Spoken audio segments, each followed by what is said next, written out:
Astaghfirullah. Bismillahirrahmanirrahim. Assalamualaikum warahmatullahi wabarakatuh. Bihamdillahi wassalatu wassalamu ala rasulillah wa ala alihi wa sahbihi wa mawalah wa la hawla wa la quwata illa billahi wa ba'd. Alhamdulillah, di pagi hari ini kita bisa lanjutkan kajian kita, masih membahas surah Asy-Syamsi. Allah Subhanahu wa taala berfirman di sini, A'udzubillahi minasyaitonir rajim. Bismillahirrahmanirrahim.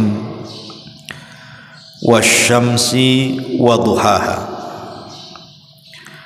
wal qamari idza talaha wan nahari idza jallaha wal laili idza yaghshaha was samaa'i wama banaha wal ardi wama tahaha wa nafsin wama sawwaha fa alhamaha ujuraha wa taqwaha. Demi matahari dan sinarnya di pagi hari, demi bulan apabila mengiringinya, demi siang apabila menampakkannya, demi malam apabila menutupinya, demi langit serta bangunannya, demi bumi serta penghamparannya, demi jiwa serta penyempurnaannya, dan dia mengilhamkan kepada jalan kejahatan dan juga jalan ketakwaan. Di sini Allah Subhanahu wa taala bersumpah dengan 7 perkara. Sering saya ulang-ulang, tidaklah Allah Subhanahu wa taala menjadikan sumpahnya dari makhluk-makhluknya kecuali karena makhluk itu punya keistimewaan tersendiri di hadapan Allah Subhanahu wa taala. Dan Allah Subhanahu wa taala terserah dia mau bersumpah dengan makhluk manapun, tapi kita manusia tidak boleh bersumpah kecuali kepada Allah Subhanahu wa taala. Sebab kalau kita bersumpah kepada selain Allah, maka kita jatuh kepada kesyirikan. Kata Nabi sallallahu alaihi wasallam, man halafa bi ghairillahi faqad asyrak. Siapa yang bersumpah kepada selain Allah, maka dia telah menyekutukannya. Di sini Allah Subhanahu wa taala mendahulukan matahari daripada siang dan mendahulukan bulan dibandingkan malam. Kenapa? Ulama mengatakan didahulukannya matahari dibandingkan siang ataupun didahulukannya bulan dibandingkan malam menunjukkan bahwa matahari dan bulan ini memiliki kemuliaan yang luar biasa karena Allah dahulukan. Lah matahari sendiri, kalau kita merenung sedikit tentang matahari ini ikhwan adalah sirrul hayah, rahasia kehidupan yang ada di alam bumi ini. Tanpa matahari manusia tidak akan hidup, maka disebut sirrul hayah, namanya rahasia kehidupan. Dan di antara kuasa Allah Subhanahu wa taala, Allah Subhanahu wa taala sudah memposisikan matahari itu di porosnya. Subhanallah. Kalau kita melihat teori-teori yang diungkapkan yang ma'ruf, seperti jarak matahari ke bumi ini kan hampir berapa itu? 150 juta sekian gitu ya. Jarak matahari dan bulan itu kilometernya. Yaitu penelitian, wallahu alam. Tetapi dari sini kita paham bahwa Allah Subhanahu wa taala ketika memporoskan matahari di tempatnya itu memang sesuai dengan keagungan Allah. Coba bayangkan saja, kalau matahari itu keluar dari porosnya mendekat ke bumi, terbakar bumi. Tapi kalau seandainya matahari itu keluar dari porosnya kemudian menjauh dari bumi, beku pula bumi itu.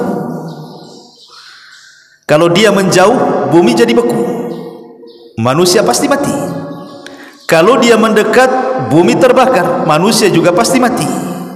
Tapi Allah memposisikan matahari tepat di porosnya, dan di situ ada sirrul hayah, rahasia kehidupan manusia. Tidak bisa orang itu meletakkan sesuatu kalau bukan dia maha kuasa.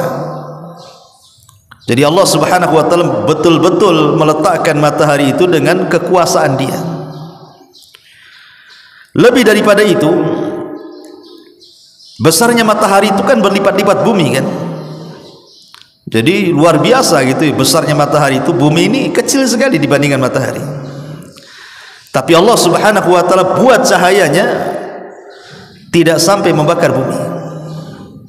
Dan ini kemahabesaran Allah subhanahu wa ta'ala. Ini manfaat yang pertama, bahwa di balik matahari itu ada sirrul hayah, ada rahasia kehidupan.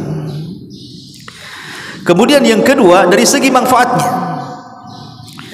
Anda bisa bayangkan kalau seandainya bumi ini digelapkan, tidak ada matahari, kira-kira PLN mana yang sanggup menerangi bumi? Coba PLN mana, genset segede apa bisa menerangi bumi seterang matahari? Enggak ada.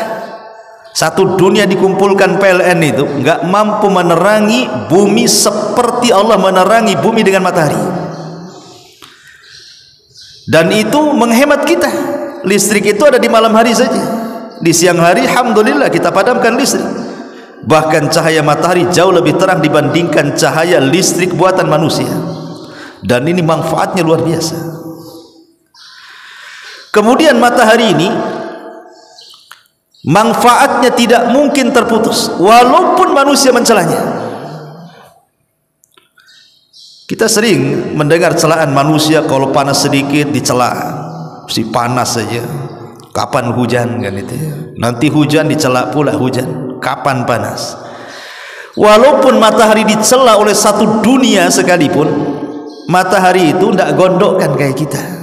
Kalau antum dicela gondok lah, nggak udah dicela sedikit, dah datang ke masjid lagi. Tapi makhluk yang satu ini tetap saja dia mau dicela satu dunia saja tetap terbit dari arah barat, terbit dari arah timur, tetap saja terbenam ke arah barat. Artinya bahwa manfaat matahari itu akan terus memancar bagi manusia. Dan inilah manfaat luar biasa dari matahari. Orang bisa memanfaatkan matahari sedemikian rupa. Bahkan lebih daripada itu ikhwan, ada yang lebih penting lagi dari rahasia matahari ini, bahwa matahari ini mengingatkan kita kepada hari kiamat. Matahari ini mengingatkan kita kepada hari kiamat. Makanya kenapa Rasul melarang tidak boleh kita sholat zuhur ketika matahari di atas kepala? Kenapa Rasul melarang? Kita tidak boleh sholat ketika matahari berada tepat di atas kepala. Kata Rasul, fa'abridu bis sholat, dinginkan, biarkan dia tergelincir ke barat sedikit. Kenapa? Karena panas teriknya matahari ketika berada di atas kepala itu bagian hembusan jahanam yang sampai ke dunia. Ya, dari sini diingatkan kita dengan neraka. Bahkan satu-satunya bintang, planet jenis bintang yang tidak akan jatuh saat kiamat hanya matahari dan bulan. Semua bintang jatuh. Semua bintang akan jatuh bertubrukan, hancur satu dengan yang lainnya, kecuali matahari dan bulan. Sekarang kalau kita melihat matahari dan bulan itu tidak mungkin ketemu, karena setiap matahari terbenam datang pula bulan, nanti bulan pergi muncul pula matahari. Rasa-rasanya tidak mungkin ketemu bulan dengan matahari itu. Tapi kelak pada hari kiamat Allah akan jadikan satu.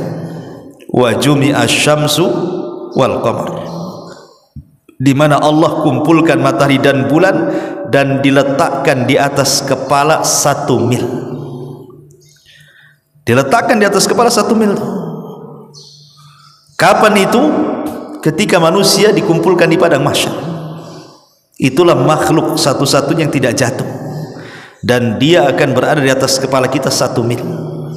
Makanya kalau kita melihat matahari, teringat bahwa matahari itu kelak akan didekatkan 1 mil di atas kepala. Berarti dari sini adanya matahari itu diingatkan akan adanya kiamat. Kemudian apalagi manfaat matahari? Manfaat matahari itu ikhwan, menunjukkan kelemahan kita. Kita ini makhluk lemah. Siapa yang sanggup 1 jam memandang matahari tanpa ada penghalang, jangan pakai kacamata, pandang matahari, siapa yang sanggup? Gak ada yang sanggup, ya kan? Jangankan matahari, antum di senter saja, kita lagi nyetir mobil nih, ada mobil berlawanan dengan kita pakai lampu jarak jauh saja, silonya luar biasa, itu baru lampu mobil tuh. Ini matahari. Orang tidak sanggup menatap lama matahari tuh. Kalau seandainya matahari bagian daripada makhluk Allah, kita sendiri sudah tidak sanggup, bagaimana yang menciptakannya gitu maksudnya. Bagaimana dengan Allah Subhanahu wa taala, kita tidak sanggup memandang matahari, menunjukkan kita lemah. Matahari itu kuat, dan zat yang menciptakan matahari jauh lebih kuat dibandingkan kita. Makanya ada istilah, kalau ada orang lemah, zat yang lemah bersandar kepada zat yang kuat, maka yang lemah itu akan kuat. Kalau zat yang lemah bersandar kepada yang lemah, maka zat yang lemah itu semakin lemah. Tapi kalau ada zat yang kuat justru bersandar kepada yang lemah, maka akan jatuh pamornya. Ketika kita bersandar kepada Allah Subhanahu wa taala, zat yang maha kuat yang menciptakan matahari, maka kita akan kuat. Karena zat yang kita sandari itu zat yang maha kuat. Tapi kalau kita bersandar kepada makhluk yang lemah selain zat yang kuat, selain Allah Subhanahu wa taala, maka kita akan lemah. Makanya ketika Nabi SAW melihat sahabat memegang jimat, gelang, kata Rasul, itu apa itu di tanganmu? Dari hadis Imran bin Husain, kata sahabat ini, gelang dari kuningan wahai Rasul. Kata Rasul, itu apa? Kata sahabat ini, minal wahidah, untuk menghilangkan kelemahan penyakit yang ada di badan saya. Kata Rasul, inzi'ha fa innaha la taziduka illa wahnan. Buang, karena jimat itu tidak menambah kecuali kelemahan. Artinya ketika kita bersandar kepada zat yang lemah, bukan semakin kuat, tapi semakin lemah. Makhluk selain daripada Allah itu lemah, tidak perlu disandari. Apalagi tangkal, jimat, dukun, keramat, macam-macam, itu makhluk yang lemah. Yang lebih parahnya lagi, makhluk yang kuat bersandar pula kepada makhluk yang lemah.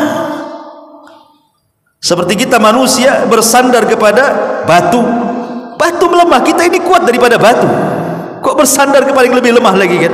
Jatuh martabat kita. Maka bersandar itu hanya kepada zat yang kuat, Allah Subhanahu wa taala yang menciptakan matahari. Kalau kepada matahari saja kita tidak sanggup memandangnya, bagaimana zat Allah Subhanahu wa taala yang menciptakannya? Itulah di antara manfaat matahari, dan banyak lagi. Wasyamsi wa duhaha wal qamari idza talaha, dan bulan apabila mengiringinya. Ma'asyiral muslimin yang dimuliakan Allah Subhanahu wa taala, bulan juga mengingatkan kita kepada hari kiamat, sama dengan matahari. Ingat ketika Rasul sallallahu alaihi wasallam menceritakan tentang ru'yatullah pada hari kiamat, bagaimana seorang muslim di sorga melihat Allah. Apa kata Rasul? Kata Nabi sallallahu alaihi wasallam, innakum satarawna rabbakum kama tarawnal qamara lailata badri tamami. Kalian akan memandang Rabb kalian seperti kalian memandang bulan saat purnama-purnamanya. La tudhamuna syai'an li ru'yati. Kalian tidak akan berdesak-desak saat melihat Allah Subhanahu wa taala. Lihat Nabi SAW mempermisalkan memandang wajah Allah seperti memandang bulan. Di sini jangan dipahami bahwa Allah seperti bulan, bukan itu maksudnya. Saat kita memandang bulan, siapa yang berdesak-desakan? Kan tidak ada orang berdesak-desakan memandang bulan, tinggal kita dongakkan saja nampak bulan tuh. Lain kalau kita lihat layar tancap di lapangan berdesak-desakan kan itu ya. Tapi memandang bulan tidak perlu bergerak, cukup pandangan ke atas gini nampak bulan.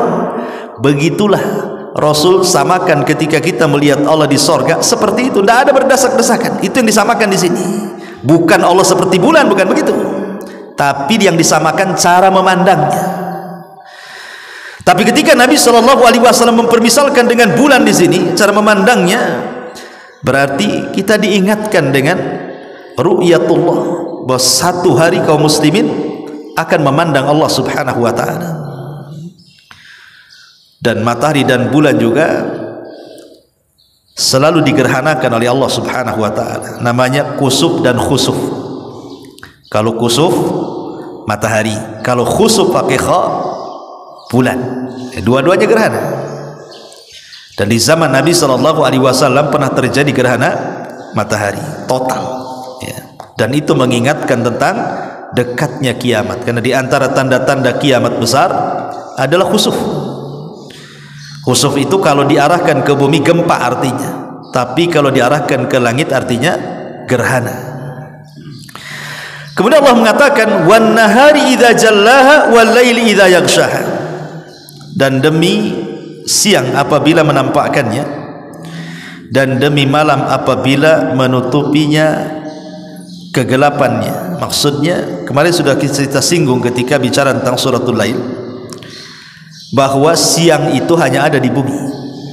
Ingatnya siang itu hanya ada di bumi. Di planet lain tidak ada siang ya. Kita bayangkan di alam semesta ini ada galaksi, berbagai macam galaksi. Bumi ini makhluk kecil dibandingkan planet-planet yang lainnya, tetapi yang ada siang itu cuma di bumi saja. Artinya secara keseluruhan alam semesta ini gelap. Yang diterangi itu hanya bumi saja. Yang ada siang itu hanya di bumi saja. Kenapa? Karena hanya di bumi inilah kehidupan manusia. Di planet lain tidak ada kehidupan manusia. Adapun cerita alien-alien itu orang barat saja itu. Ketemu aja tidak. Mereka buat film saja, alien itu tidak lepas dari kuping panjang, ada antennya, kepala besar gitu. Itu kan imajinasinya orang barat tuh. Ketemu aja enggak tuh. Makhluk itu yang ada hanya di bumi, karena Allah yang mengatakan inni ja'ilun fil ardi, aku jadikan di bumi khalifah Adam dan turunannya. Allah tidak katakan di planet mana, tidak ya. Jadi hanya di bumi, makanya yang diterangi itu hanya di bumi saja, karena disitulah makhluk Allah Subhanahu wa ta'ala. Wan nahari idza jallaha wal laili idza yaghshaha was samai wa ma banaha wal ardi wa ma tahaha, dan demi langit serta pembinaannya, dan demi bumi serta penghamparannya. Kalimat was samai wa ma banaha ada dua tafsiran para ulama. Maksudnya demi langit dan Allah yang menciptakan bangunannya. Ada juga ini kalau diartikan ma di sini artinya mausul. Ma mausul yang kalau mausul itu diartikan alladzi. Jadi kalau dibaca was-samai walladzi banaha, dan demi langit dan yang menciptakan bangunannya. Siapa? Allah. Itu kalau ma di sini diartikan mausul. Tapi kalau ma di sini diartikan masdariyah, berarti was-samai wa ma banah, artinya was-samai wa bunyanuha, demi langit dan bangunan-bangunannya. Dua-duanya sama. Baik ma di sini mausul artinya alladzi, yang membangunnya Allah, ataupun Allah bersumpah dengan langit dan bangunan-bangunan yang besar.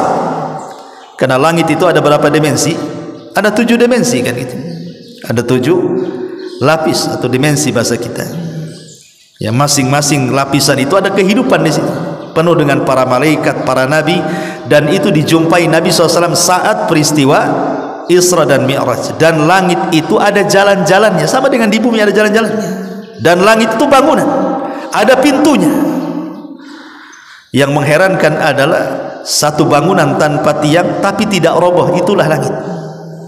Kalau kita ini ngedak masjid, tidak ada tiangnya, robohlah. Jangankan tidak ada tiangnya, ada tiangnya pun tidak kuat menyanggahnya, bisa roboh bangunan itu. Tapi langit, bangunan yang besar dan kokoh tanpa tiang, bisa dia tidak roboh, ngambang. Dan itu ya kuasa Allah. Siapa yang mengambangkan langit itu sehingga dia tidak jatuh menimpa bumi? Dan ini kuasa Allah subhanahu wa ta'ala semuanya. Wal ardi wa ma taha. Begitu juga bumi kan ada 7 dimensi juga, ada 7 lapis. Ada 7 lapis. Makanya kita tidak tahu di lapisan bumi ada makhluk, karena yang kita tahu hanya di atas bumi saja. Di bawah bumi ini ada makhluk yang kita tidak tahu. Wa yakhluqu ma la ta'lamun, kata Allah, dan Allah menciptakan makhluk yang kalian tidak tahu.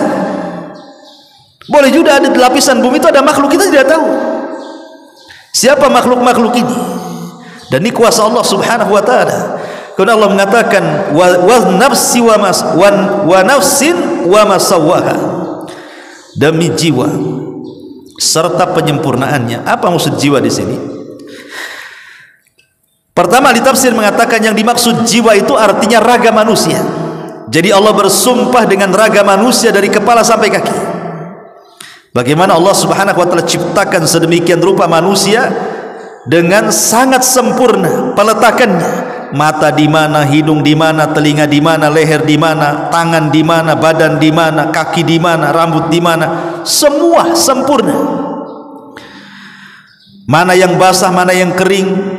Ya, darah saja berbagai macam tuh, ada darah merah, ada darah putih gitu kan.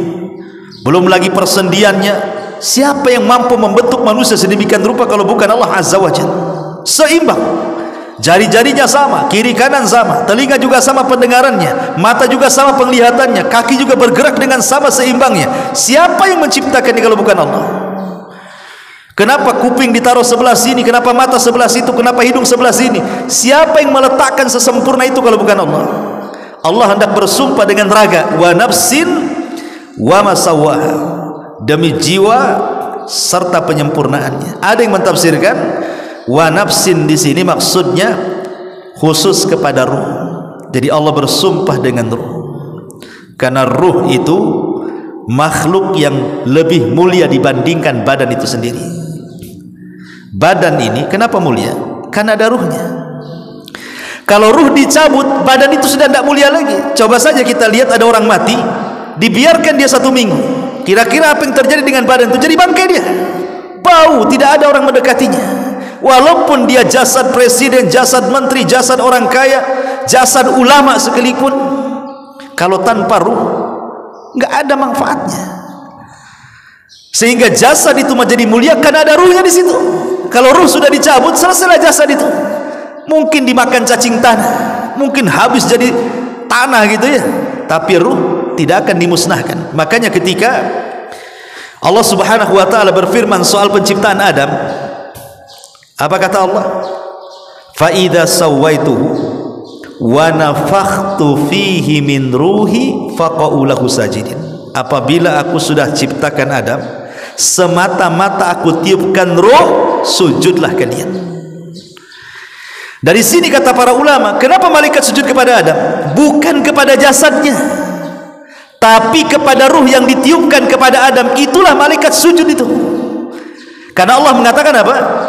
Fa idza sawaituhu, apabila aku sudah menyempurnakannya, wa nafakhtu fihi min ruhi, dan aku masukkan ruh dariku, faqa'u lahu sajidin, segera kalian sujud. Seolah-olah apa? Semata-mata ruh masuk ke jasad Adam, kalian sujud.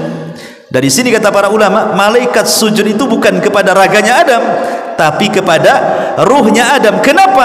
Karena ruhnya Adam diidhafahkan kepada Allah. Ruhi, ruhku, kata Allah.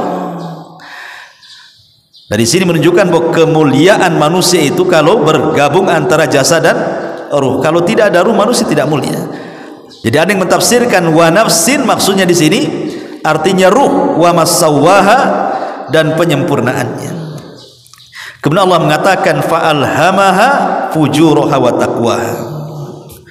Lalu Allah ilhamkan kepada manusia jalan kejahatan dan ketakwaan. Maksudnya Allah ilhamkan bagi manusia itu jalan keburukan dan ketakwaan, artinya Allah berikan kemampuan. Manusia itu sanggup melakukan keburukan dan sanggup pula melakukan kebaikan. Manusia itu mak sanggup melaksanakan ketaatan, tapi mak sanggup juga melaksanakan kemaksiatan. Dan Allah katakan wahadainahu najdain, dan kami berikan kalian dua jalan, imma syakiran wa imma kafur. Silakan mau syukur, silakan mau kufur, terserah, karena Allah berikan kesanggupan dua-duanya. Makanya makhluk yang berakal itu, makhluk yang berakal, Allah menciptakan makhluk itu kan tiga macam. Ada yang disebut mukallafun ma'sum, ada yang disebut ghairu mukallaf wa ghairu ma'sum, ada yang disebut mukallaf ghairu ma'sum. Apa maknanya? Pertama, mukallafun ma'sum, dibebani ibadah tetapi dia dibersihkan dari dosa. Siapa? Malaikat. Malaikat dibebani ibadah kepada Allah tapi tidak diberikan syahwat, sehingga dia maksum, terpelihara dari dosa. Yang kedua, ghairu mukallaf wa ghairu maksum, tidak dibebani ibadah dan tidak juga dibebaskan dari dosa. Siapa mereka? Binatang. Binatang itu kerjanya makan, minum, zina gitu ya, mau mencuri, mau menzalimi, mau makan yang lainnya, itu urusan binatang. Karena binatang tidak diberi syariat, dan binatang juga tidak maksum. Allah tidak buat dia lepas dari dosa. Makanya kerja binatang itu sajalah, makan, minum, tidur, berkelahi, bertengkar, itulah binatang. Tapi ada makhluk yang namanya manusia disebut mukallafun ghairu maksum.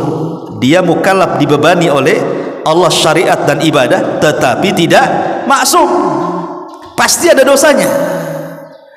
Lah manusia ini bisa menjadi binatang, bahkan lebih buruk dibandingkan binatang, tapi bisa menjadi malaikat, bahkan lebih mulia di antara para malaikat. Makanya Allah mengatakan fa'alhamaha fujuraha wa taqwaha. Allah berikan, Allah ilhamkan kekuatan bisa melakukan kebaikan ataupun bisa melaksanakan keburukan. Lah setelah Allah bersumpah dengan 7 perkara itu, apa jawab sumpahnya? Qad aflaha man zakkaha. Ini jawab sumpahnya di sini. Kenapa Allah bersumpah sampai 7 sumpah? Untuk ini. Qad aflaha man zakkaha wa qad khaba man dassaha. Allah katakan sungguh beruntung orang-orang yang membersihkan jiwanya, dan sungguh rugi orang-orang yang mengotorinya. Seolah Allah mengatakan, wallahi, demi Allah, beruntunglah orang-orang yang membersihkan jiwanya, dan demi Allah, rugilah orang-orang yang mengotori jiwanya. Dan dalam surah Al-Lail yang kemarin kita sudah bahas, Allah subhanahu wa ta'ala memberikan contoh bagaimana cara membersihkan jiwa dan bagaimana mengotori jiwa. Fa'amma man a'ta wattaqa wa saddaqa bil husna fasanuyassiruhu lil yusra. Ini membersihkan jiwa. Wa amma man bakhila wastaghna wa kadzdzaba bil husna fasanuyassiruhu lil usra. Ini mengotori jiwa. Jadi Allah sebutkan kalimat qad aflaha man zakkaha wa qad khaba man dassaha, penafsirannya ada di surah Al-Lail. Jadi kalau ingin membersihkan jiwanya, suka memberi, kemudian memberinya dengan cara takwa, kemudian dia yakin dengan sorga, maka Allah mudahkan jalan kemudahan. Itulah cara membersihkan jiwa.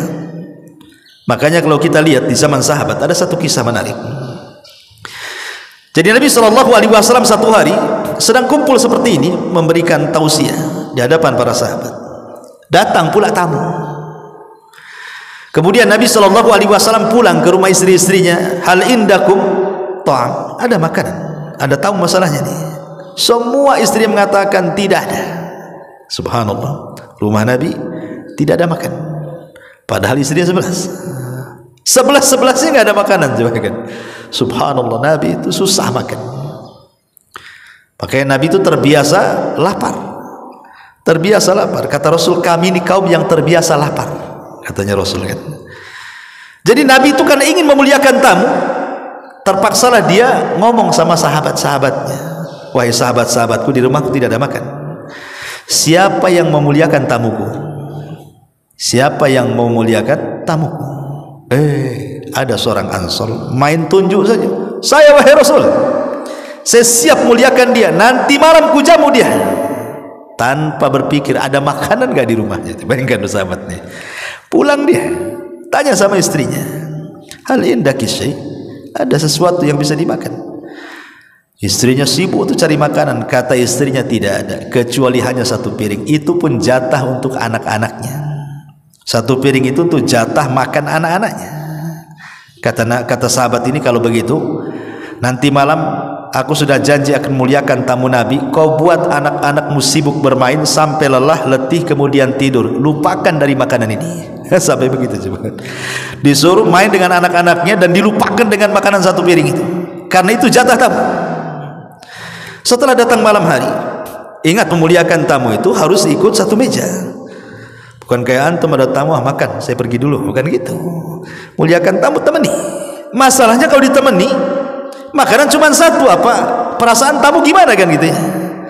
Jadi suaminya mengatakan kepada istrinya, dek, nanti kalau itu tamu datang, tolong kau benahi lampu semprong itu, kau rusak semprongnya, kalau bisa jangan nyala.